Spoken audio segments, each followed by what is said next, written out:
Entrevistas.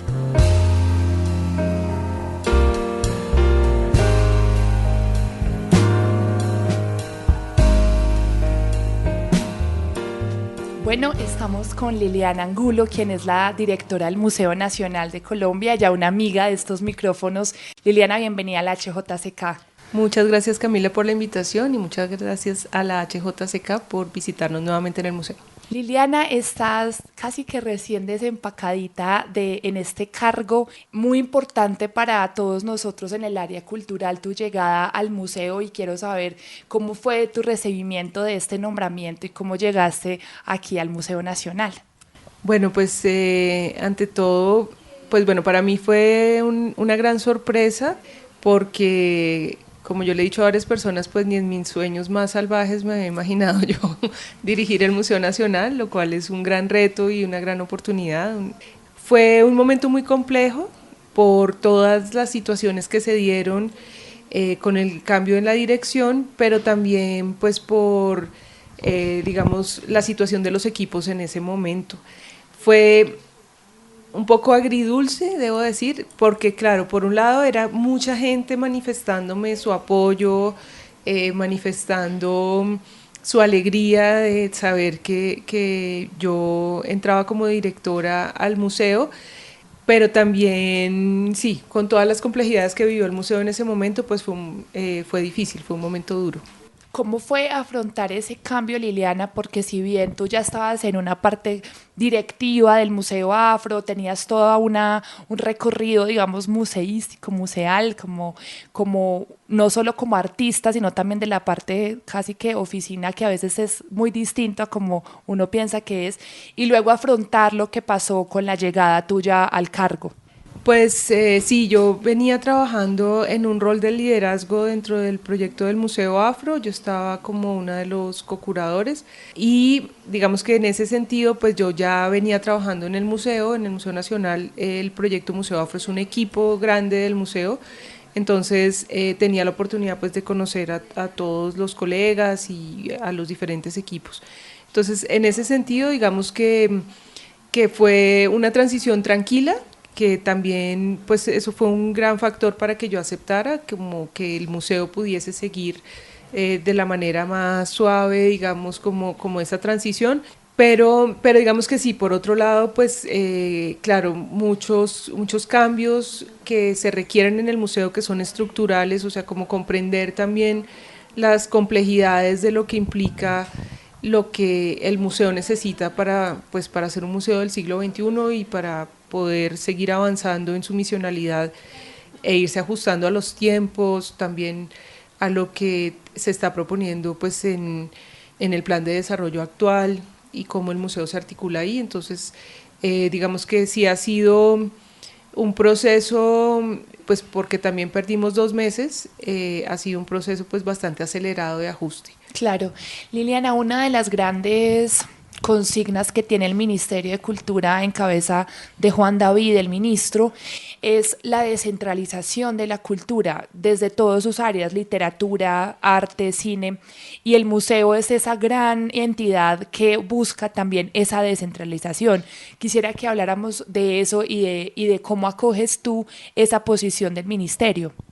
Sí, pues bueno, es una apuesta muy importante del ministerio porque digamos que sí venimos de un país con una cultura muy centralista, donde digamos, por ejemplo en nuestro caso, hay un mapa de exclusión museológica que muestra que la gran mayoría de iniciativas museales en el país están ubicadas en la zona andina. Entonces hay regiones completas donde no hay presencia del sector de museos, o que digamos si hay presencia está en condiciones pues muy precarias también. Entonces digamos que en ese sentido el Museo Nacional tiene varias estrategias de territorialización. Una, por supuesto, es el programa Fortalecimiento de Museos, que hace el acompañamiento a los museos del país que entran a ser parte de ese registro nacional de museos. Y ese acompañamiento pues ayuda en, como dice su nombre, pues en el fortalecimiento, ¿no? O sea, qué capacidades museales requieren para fortalecerse. Por otro lado, también hay una serie de museos que son museos de la nación, y esos museos, digamos que fueron creados por leyes durante el siglo XX, leyes conmemorativas de próceres de la independencia o grandes figuras políticas, todos ellos hombres blancos.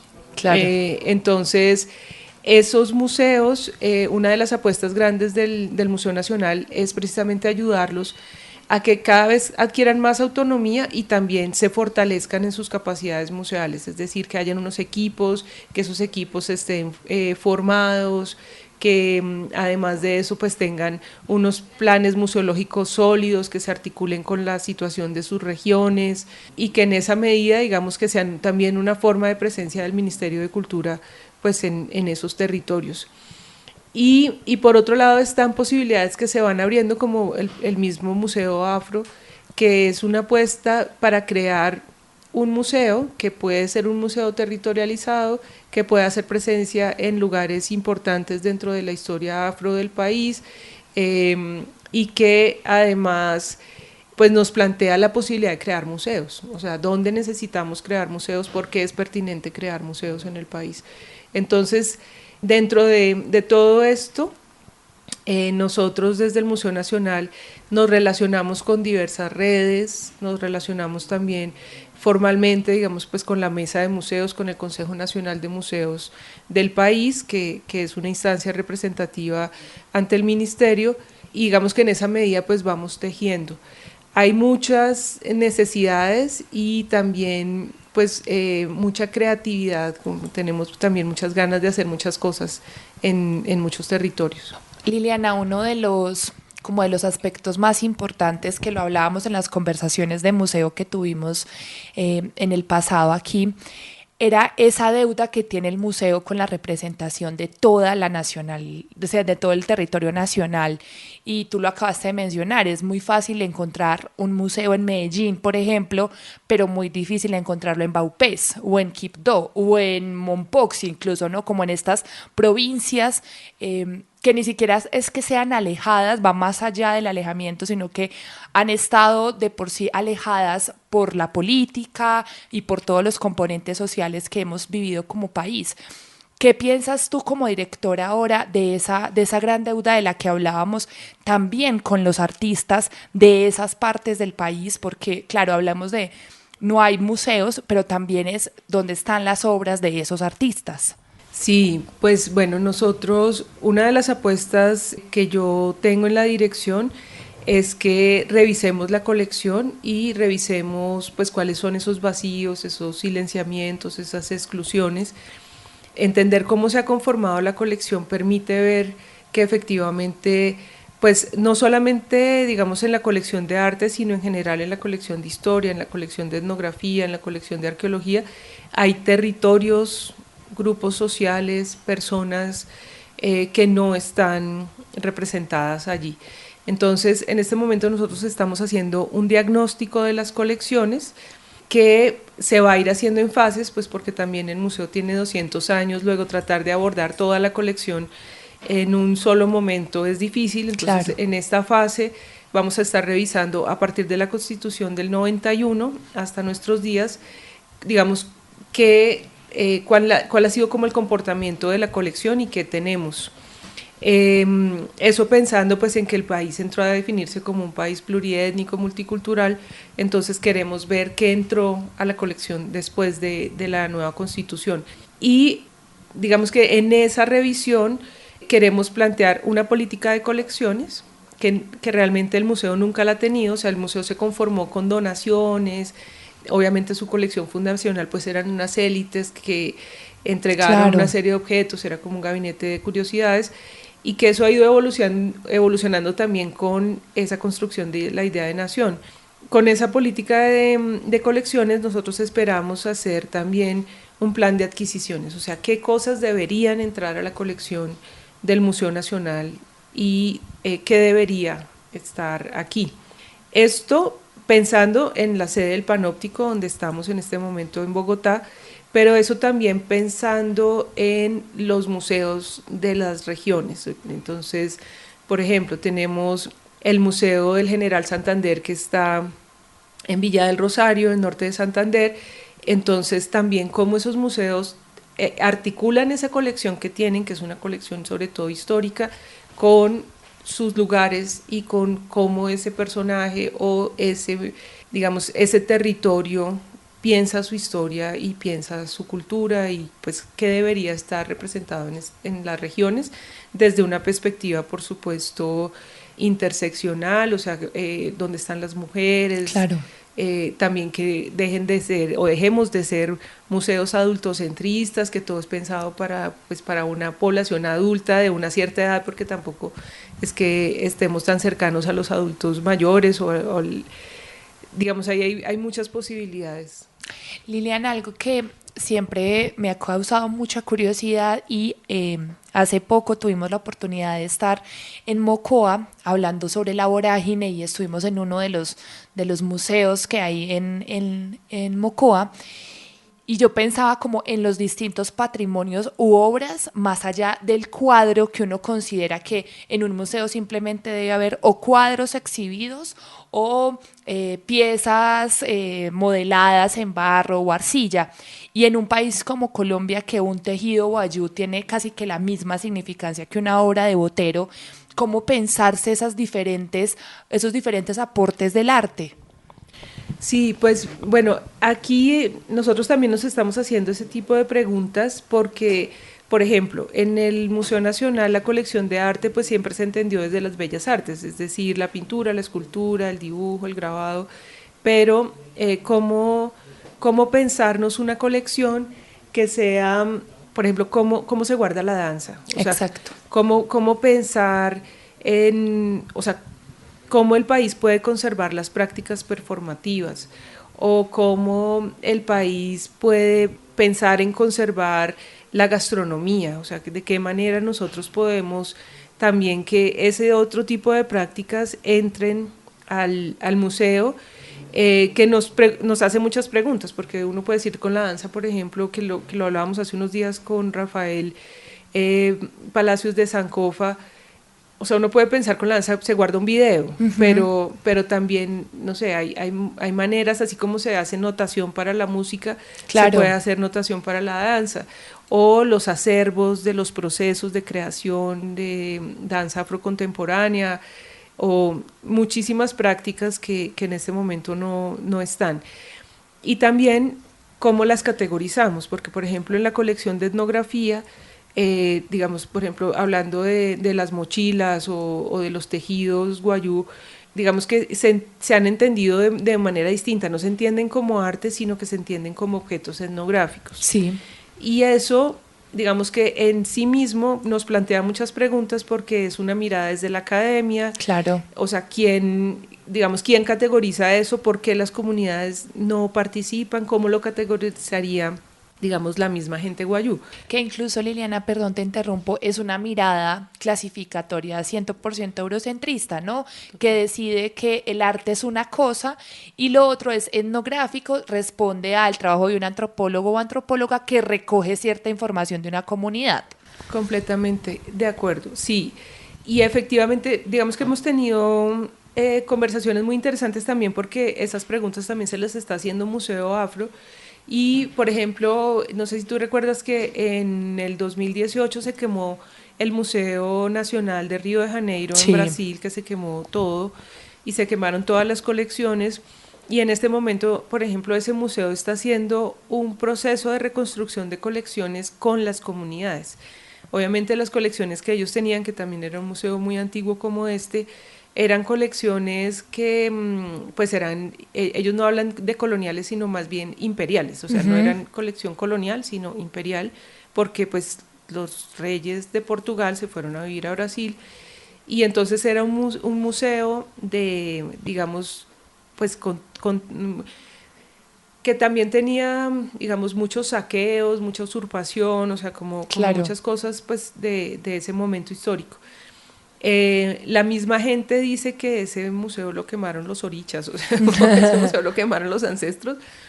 Y entonces el proceso que están haciendo ahora es muy interesante porque es construir con la misma gente, bueno, cómo entonces sería la ficha de un determinado objeto, Por ejemplo, están trabajando con comunidades quilombolas, lo que para nosotros serían los palenqueros, y entonces es la misma gente la que define cómo se describe el objeto, de qué manera se nombra y cómo se categoriza.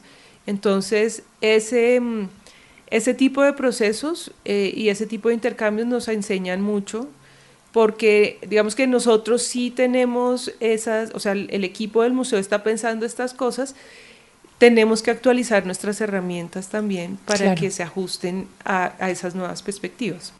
Hace unos años yo hablaba con María José Arjona, la que hace performance en Colombia, una de las grandes, y hablábamos como de cómo era posible rastrear la historia del performance colombiano, desde María Teresa Incapié, por ejemplo. Y entonces ella me decía que la dificultad mayor es que lo que decíamos no es considerado arte, por ejemplo, un guión de un performance, cuando en el MoMA está exhibido, por ejemplo, los performances en los guiones de esta señora que es súper famosa, que olvido el nombre en este momento. Marina Abramovic. Exactamente. Entonces, Arjona me decía, el problema es qué es lo que consideramos arte y hasta dónde estamos dispuestos a aceptar que hay unas cosas que no nos gustan y que también hacen parte del arte. Y yo creo, Liliana, que en Colombia sí tenemos que estar en un momento revolucionario para lo que vimos en algún momento, ver instalaciones de rap en el Museo Nacional, ¿no? Como abrir esas entradas, abrir esos espacios para unas formas de entender que mandó un señor de la cárcel, una pieza que fue exhibida en el Museo Nacional. También eso sería como una forma de mediar con nuestro propio pasado y crear nuestra propia definición de arte. Así es, pues precisamente nosotros en este espíritu, en este momento, vamos a abrir la sala temporal para una serie de diálogos alrededor del tema de las reparaciones. La sala temporal del museo requiere una adecuación física, pues porque para que sea, digamos, una sala con las condiciones estándar internacionales, pues hay que hacerle unos ajustes, tiene unos temas de humedad, bueno, otras cosas. Pero precisamente la encontrábamos como una metáfora para hablar de las reparaciones, o sea, es como que la sala está en reparaciones, el museo está en reparaciones y nos estamos preguntando por las reparaciones.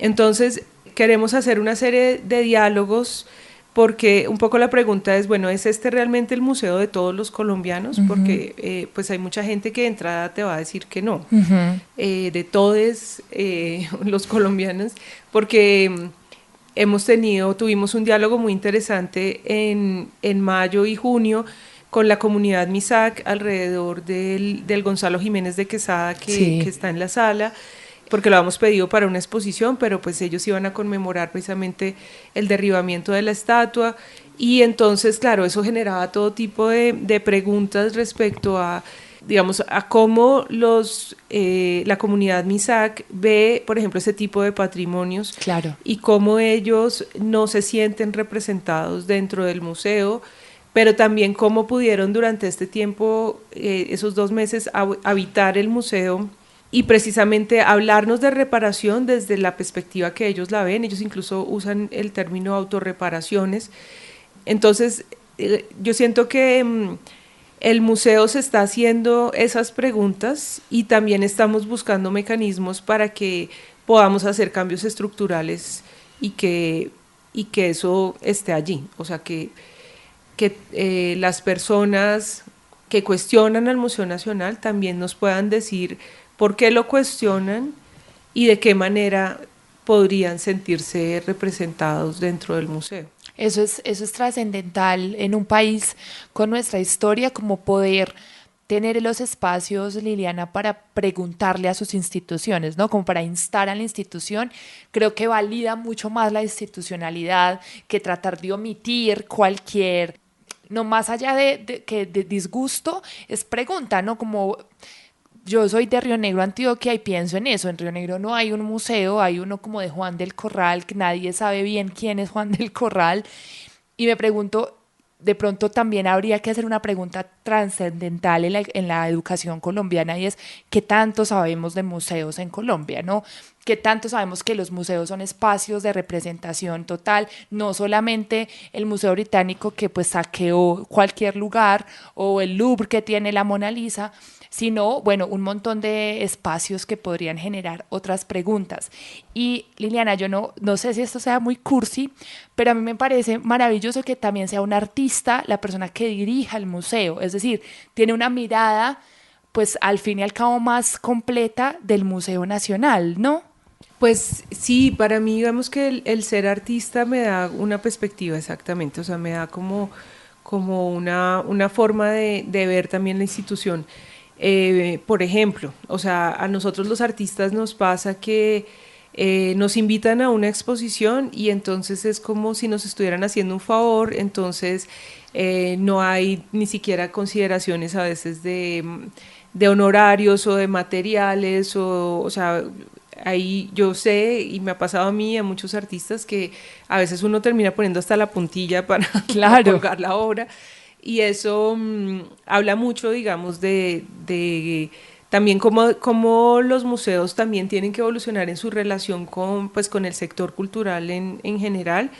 La otra, digamos, perspectiva que me ha dado a mí el ser artista es que, claro, pues yo también estoy cruzada pues por ser una mujer afrodescendiente, por, digamos, o sea, yo soy consciente de que tengo muchos privilegios en términos de que yo estudié en la Universidad Nacional, de que, digamos, tuve una formación, pero pues muchos colegas no, o sea, muchos Claro. colegas son artistas empíricos, y digamos que nosotros dentro de las artes plásticas pues vemos cómo los museos también legitiman una idea de arte que es como de una alta cultura versus la cultura popular digamos, incluso se habla a veces de artes mayores y artes menores, o sea, como qué es lo que, quién valida, ¿no? Claro. Y eso ha sido una de, digamos, pues como de mis preocupaciones también en el trabajo con museos, porque finalmente mucha de la obra que yo venía haciendo recientemente tenían que ver con eso, o sea, quién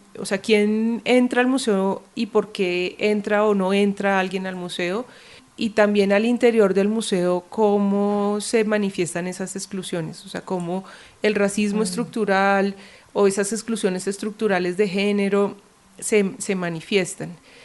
Y mi otra experiencia es que, o sea, hay unas obras mías dentro del Museo Nacional, que también fue a raíz de precisamente esas búsquedas sobre la historia colombiana y sobre pues, la relación con los museos, que a mí hace unos años el museo me pide donar unas obras para las renovaciones de salas permanentes. Entonces también digamos que tenía la experiencia de haber trabajado con el museo en ese proceso y de cómo pues operan el proyecto de renovación de salas y todo esto. Para ir finalizando, Liliana, ¿cómo ha sido la conversación con los museos fuera de Bogotá? ¿Cómo has encontrado a esos museos de, digamos, más cerquita y más lejos? Pues digamos que yo, o sea, entré en un momento en el que se venían ya haciendo unos cambios, se venían proponiendo otras formas de relacionarnos con esos museos. Entonces, la dirección anterior precisamente venía planteando esa profesionalización, digamos, de los museos. Entonces, que por ejemplo los museos tuviesen un equipo básico, porque es que antes habían museos que el mismo que abría la puerta era el que daba la guía, el que limpiaba el polvo, Sí. o sea, sí, pues porque esa es como la situación precaria en algunas regiones. Aunque debo decir que en general los museos que hacen parte de la red de museos del ministerio, cada quien a su manera, pues ha, digamos, avanzado mucho y tienen unos proyectos, muchos de ellos bastante sólidos. Entonces, digamos que la propuesta que se hace desde el Museo Nacional es que estemos articulados. El convenio precisamente que se firmó incluye a 7 de esos museos y eso permite que, por ejemplo, por primera vez los pudimos traer hace más o menos un mes, ya va a ser un mes, a esos coordinadores de los museos, pues para que estuvieran, o sea, hiciéramos un encuentro con ellos aquí. que nunca había pasado, porque No. antes digamos que el recurso se manejaba como independientemente, lo cual generaba problemas, porque si por N razón ellos tenían una emergencia, el Museo Nacional no tenía cómo trasladarles recursos o cómo apoyarles con equipo humano. Claro. Entonces, digamos que eso de que realmente tratemos de consolidar una red de museos de la nación es algo importante. Y lo otro que también es muy interesante es que la experiencia de ellos nos enseña mucho a nosotros, porque al nosotros ser el Museo Nacional, digamos, y estar aquí en Bogotá, en esta zona, además de la ciudad, nosotros, digamos que no tenemos comunidades tan fuertes como ellos, sí. Claro. O sea, ellos en sus procesos comunitarios pues hacen cosas fantásticas y son mucho más sólidos, digamos, es otra escala también. Claro, es han otra creado cosa. lazos con la comunidad distintos. Exacto. Y entonces, por ejemplo, o sea, todo esto, digamos que el museo, museológicamente ha venido transformándose. Entonces, nosotros ahora hablamos de algo que conocemos como el ciclo de producción museológica, que implica que todas las áreas se vinculan al proyecto no de manera lineal, sino constante, de manera que no es como que, bueno, entonces ya se abrió la exposición, entonces ahora sí los de comunicaciones divulguen, o que entonces ya se hizo la investigación y entonces ahora los de educativa planteen la visita. No, o sea, en todo el proceso, desde el inicio de la investigación de un proyecto que puede ser expositivo o de otro tema, todas las áreas se vinculan y contribuyen de manera que pues se genera un proyecto mucho más sólido e integral en muchos aspectos. Wow. Entonces, eso, por ejemplo, nos ha ayudado mucho también con ellos en este crecimiento. Y lo otro es también que, digamos, en los comités, generalmente era muy como el comité de exposiciones, entonces era Bogotá. Pero, pues ahora la idea es que ellos, o sea, que todos los museos estén y entonces podemos saber exactamente qué está pasando en todo el país. Podemos divulgarlo conjuntamente, podemos articularnos. Entonces es un proceso, pero yo creo que está siendo un proceso muy bonito y como te digo, o sea, esto es algo que implica también un mayor acompañamiento del ministerio. Claro. Es un reto, yo creo que sí, estatal y un reto también de ciudadanía para todos también abrirle campo. Y yo creo que esto es también una labor de los medios de comunicación, Liliana, y es poder entender las transformaciones del museo, no como pasaría en México o Chile, no, como pasa en Colombia con sus aciertos, las preguntas que se tengan y también con los propios contextos que no le podemos pedir. Y al contrario, antes deberíamos estar contentos que el museo de Antioquia sea totalmente diferente al museo de Cali, un ejemplo. Exacto, sí, y también porque hay muchas, digamos, fortalezas en esos territorios que si nosotros no lo pensamos desde el centralismo, sino más bien desde una lógica de articulación, pues enriquecen mucho también pues al Museo Nacional en Bogotá y al Ministerio. Liliana, muchísimas gracias por estar en la HJCK y por esta conversación. Muchísimas gracias, Camila, y bueno, pues los invitamos a que vengan al museo y que visiten los museos del país. Esta es hjck.com. Pueden seguirnos en todas las redes sociales como @lahjck. HJCK, el arte de escuchar.